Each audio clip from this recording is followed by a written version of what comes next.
তোমরা যারা যারা আমার ভিডিও দেখো মানে কেকের ভিডিও, তারা অনেকেই মনে মনে নিশ্চয়ই ভাবো যে হ্যাঁ, আরও অনেকের কেকের ভিডিও দেখি, সবাই কিন্তু নেগেটিভ কথাবার্তা এত বলে, কিন্তু আমি কেন বলি না। তার কারণ হলো বেশিরভাগ কাস্টমারই না আমার খুব কপাল করে আমি খুব ভালো পেয়ে যাই। এত ভালো কাস্টমার, সত্যিই হয়তো আমার ভাগ্যটাই এতটা ভালো যে আমার তাদের বদনাম তো করতেই হয় না, বরং আমি যদি পারি তাহলে বেশি বেশি করে আরও সুনাম করি। যেমন আমি কাস্টমারদের সব সময় বেস্ট দেওয়ার চেষ্টা করি, আর কাস্টমারও সব সময় আমার সাথে কোঅপারেটিভ হয়। আর এটা সৌভাগ্য বলতে পারো।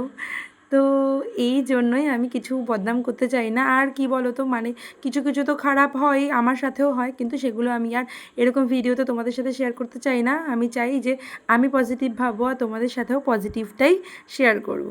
তো চলো, আর কিছু কোয়ারিজ থাকলে আমাকে কমেন্টে জিজ্ঞেস করতে পারো, আমি জানিয়ে দেবো।